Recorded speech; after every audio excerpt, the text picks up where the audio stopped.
ಎಲ್ಲರಿಗೂ ನಮಸ್ಕಾರ.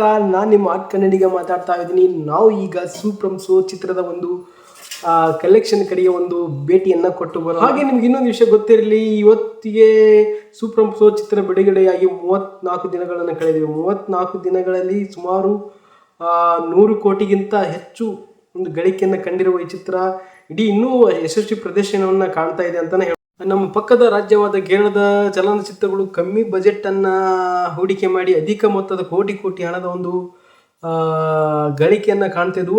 ಅದರಲ್ಲೂ ಆ ಕೇರಳದ ನಟರ ಒಂದು ನಟನೆ ಆಗಿರ್ಬೋದು, ಅಲ್ಲಿನ ಸಂಭಾಷಣೆ ಆಗಿರ್ಬೋದು, ನಿರ್ದೇಶನ ಆಗಿರ್ಬೋದು, ಸಂಕಲನ ಆಗಿರ್ಬೋದು, ಎಲ್ಲವೂ ಒಂದು ನೋಡುಗರ ಒಂದು ಗಮನ ಸೆಳೆಯೋದ್ರ ಮೂಲಕ ಅವು ಕೋಟಿ ಕಲೆಕ್ಷನ್ಗಳನ್ನು ಮಾಡೋದ್ರ ಮೂಲಕ ಒಂದು ಕೋಟಿ ಕ್ಲಬ್ಬನ್ನು ಸೇರ್ತಾ ಇದ್ವು. ಬಟ್ ಅಂತಹ ಚಿತ್ರಗಳು ಯಾಕೆ ನಮ್ಮ ಕನ್ನಡದ ಒಂದು ನಮ್ಮ ಕನ್ನಡದಲ್ಲಿ ಯಾಕೆ ನಮ್ಮ ಕನ್ನಡದ ಚಲನಚಿತ್ರೋದ್ಯಮದಲ್ಲಿ ಯಾಕೆ ಬರ್ತಾ ಇಲ್ಲ ಅನ್ನೋ ಒಂದು ಕ್ವಶನ್ಗೆ ಬರ್ತಾ ಇಲ್ಲ ಅನ್ನೋ ಈ ಒಂದು ಕ್ವಶನ್ಗೆ ನಮ್ಮ ಈ ಸೂಪರ್ ಸೋ ಚಿತ್ರ ಒಂದು ಉತ್ತರವಾಗಿ ನಿಂತಿದೆ ಅಂತಲೇ